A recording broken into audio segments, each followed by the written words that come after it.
मी बोरकर गुरुजी, विश्वज्योतिषाचार्य, ब्रह्मांड ज्योतिष कार्यालय, मुक्काम पोस्ट रावेर, जिल्हा जळगाव, 9850015558 हा माझा मोबाईल नंबर आहे. आजच्या कार्याचा विषय सुरू करण्यापूर्वी माझी पत्नी स्वर्गीय सौ निर्मलाबाई बोरकर यांना अभिवादन करूया आणि आजच्या कार्याला सुरुवात करूया. जन्मकुंडलीद्वारे विवाह परीक्षण. जन्मकुंडलीद्वारे विवाह परीक्षण करत असताना काही वेळेला आपल्याला विवाहाची कुंडली काढून परीक्षण करणं हे योग्य ठरते. पुष्कळसे लोक काय करतात की जन्मकुंडलीच्या माध्यमातून परीक्षण करण्याचा प्रयत्न करतात, परंतु याच्यातून योग्य आणि सत्य मार्गदर्शन होत नाही, अर्धसत्य मार्गदर्शन होते. परिपूर्ण मार्गदर्शन आपल्याला याच्यातून होत नाही. त्याच्यासाठी आपल्याला विवाहाची कुंडली काढावी लागते. तुम्ही जन्माक्षर आणि जन्म अंक ही जी कुंडली असली तर ही पूर्णांक नसते किंवा सत्य नसते. कॅम्प्युटरची कुंडली पण असत्य असते. त्याच्यामध्ये जी पडली कुंडली असते त्याच्यावर लग्न लिहिले असते, पण ते लग्न म्हणजे विवाह नव्हे किंवा संसार नव्हे किंवा पती पत्नी नव्हे.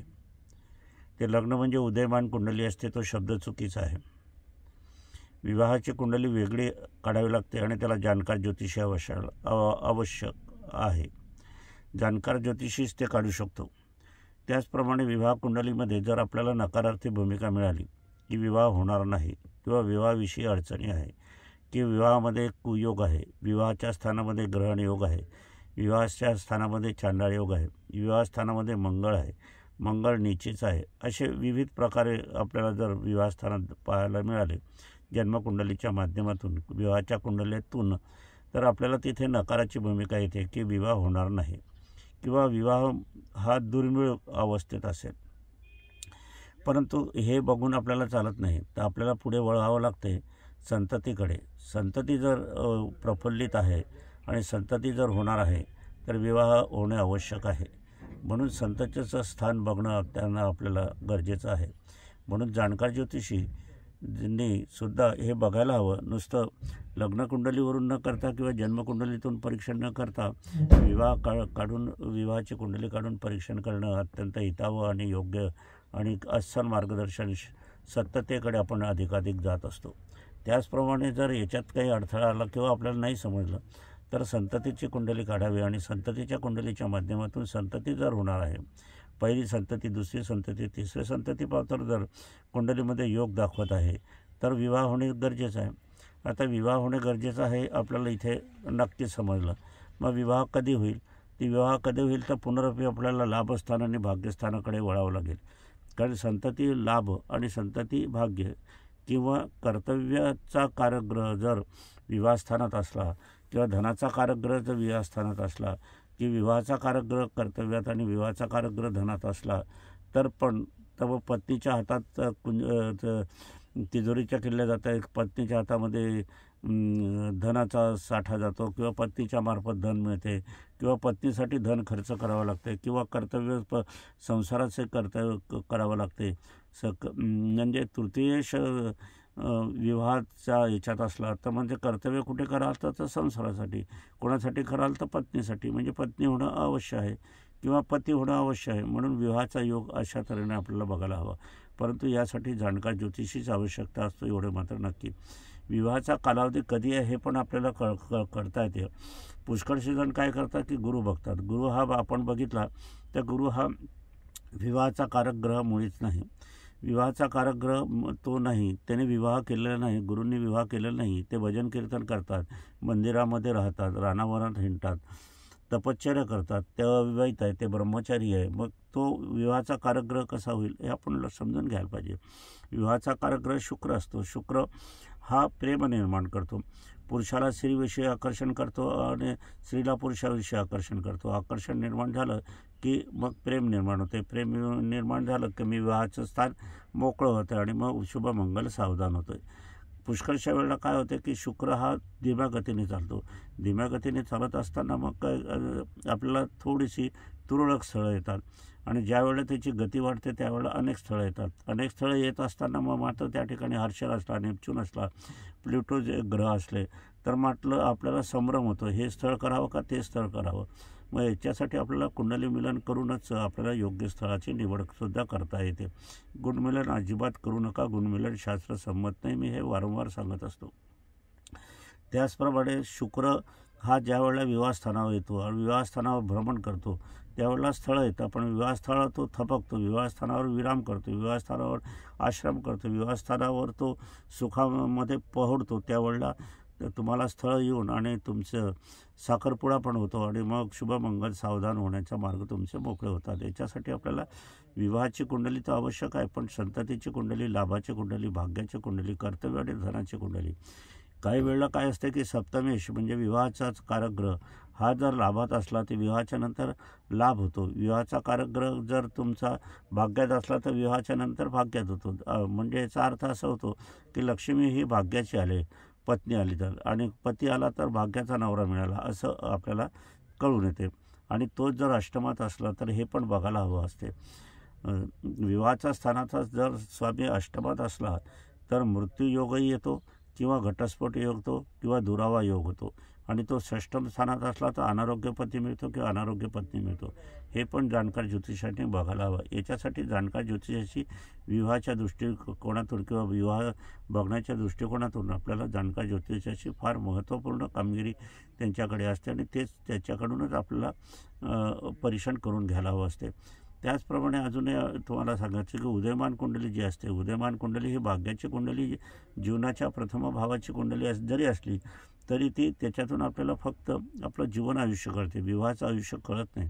विवाहाचं आयुष्य आपल्याला बघायला असेल तर विवाहाच्या कुंडलीवरून, संततीच्या कुंडलीवरून, लाभ भाग्याच्या कुंडलीवरून.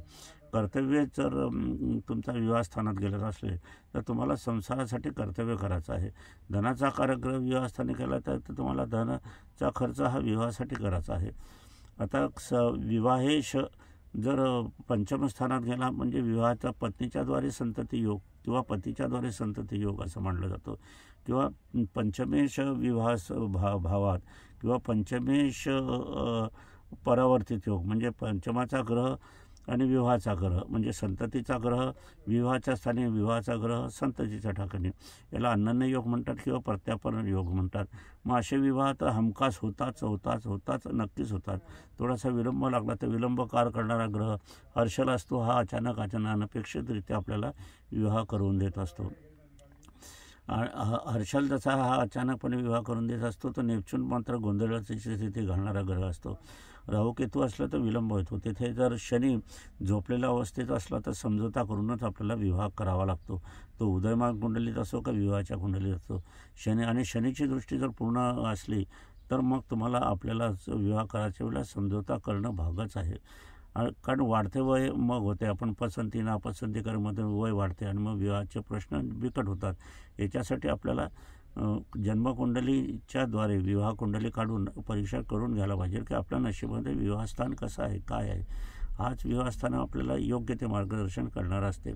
विवाहस्थानाच्या उपासना करत असताना मात्र पुष्कळसे लोक काय करतात, परमेश्वराकडे जातात. कोणी गुरुचं कडे जाते, कोणीच महादेवाचं पूजन करते, कोणी रामाचं पूजन करते, कोणी आपण बघितलं तर राधाकृष्णाचं पूजन करते. परंतु देवाचं पूजन करण्याचा जो योग आहे तो इतरत्र आहे, समाधानासाठी आहे. तुम्हाला जे काही अडचण येते, विवाहाला अडचण येते, विवाह होत नाही, विलंब होतो किंवा घटस्फोट होतो, फारकती होते, दुरावा निर्माण होतो, हे सगळं ग्रहयोग करतात. म्हणून आपल्याला ग्रहाची आराधना करायला पाहिजे. तर ग्रहाची आराधना करायला पाहिजे तर आपल्या स्वामी ग्रह प्रथमची आराधना करून मग पुढे जायला पाहिजे. इतर ग्रहाची साथ आपल्याला घ्यायला पाहिजे. मैत्री ग्रह असतात, भाग्यग्रह असतात. अशा ग्रहाची आराधना आपण केली तर आपल्याला या ग्रहाच्या उपासनेचा निश्चितच फायदा होतो, पण तो जाणकार ज्योतिषाकडूनच करायला पाहिजे. काही वेळेला काय करतात, तुम्ही मंदिरामध्ये जातात, मंदिरामध्ये जात असताना तुम्ही तुमच्या मताप्रमाणे जात असता, पण तसे नाही. दर्शनाची वेळ ही ठरलेली असते. मेष राशी तुम्ही घेतली तर सकाळी 10च्या आत, वृषभ राशी घेतली तर सूर्यास्तानंतर, मिथुन राशी घेतली तर सूर्यास्तानंतर, कर्क राशी घेतली तर सूर्यास्तानंतर, सिंह राशी घेतली तर सकाळी 10च्या आत, कन्या राशी घेतली तर सूर्यास्तानंतर, तुला राशी घेतली तर सूर्यास्तानंतर, वृश्चिक राशी घेतली तर सकाळी 10च्या आत, धनु राशी घेतली तर सकाळी 10च्या आत, मकर राशी घेतली तर सूर्यास्ताच्या नंतर, कुंभ राशी घेतली तर सूर्यास्ताच्या नंतर, मीन राशी घेतली तर सकाळी 10च्या आत. अशा वेळेत तुम्ही ग्रहाची उपासना आराधना केली तर ते लगेच पटकन मिळते. कारण की काय आहे की वेळ ही फार महत्त्वाची आहे. ज्योतिषशास्त्रामध्ये वेळेला महत्त्व दिले आणि वेळेवरनं तुमचं पूजन अर्चन आणि उपासना केली तर निश्चितच आपल्याला लाभ मिळत असतो आणि आपण विवाहाच्या करता जे प्रयत्न करतो ते सफल होत असतात. यासाठी वेळेचं महत्त्व पाहायला पाहिजे. आता खऱ्या अर्थानं काय आहे की परिपूर्ण कुंडली काढून घेणं फार महत्त्वाचं असते. परिपूर्ण कुंडली काढून घेणं हे इतकं महत्त्वाचं आहे की आपल्या जीवन आयुष्याचा तिथे गोषवार करता येतो, परंतु आपल्याला जी अडचण आहे विवाहाच्या स्थानाची त्याच्यात स्पष्टीकरण अधिकाधिक आपल्याला मिळत असते. म्हणून विवाहाची कुंडली काढण्यासाठी आपल्याला पूर्ण जन्मकुंडली काढणं अत्यंत आवश्यक आहे. त्याचप्रमाणे उपासना आराधना करण्याकरता काही वेगवेगळे साहित्य असते. ते साहित्य पण आपल्याला जन्मकुंडलीच्या माध्यमातून बघायला हवं असते. असो, आजचा कार्याला इथेच विराम देऊया.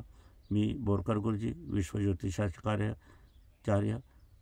ब्रह्मांड ज्योतिष कार्यालय, मुक्काम पोस्ट रावेर, जिल्हा जळगाव, 9850 1555 ब्रह्मांड ज्योतिष कार्यालयाची कुठेही शाखा नाही. मी स्वतः काम करतो आणि माझी मार्फत कोणीही काम करत नाही. पुनरुपी माझी पत्नी स्वर्गीय सौ निर्मलाबाई बोरकर यांना अभिवादन करतो आणि आजच्या कार्याचं समापन करतो.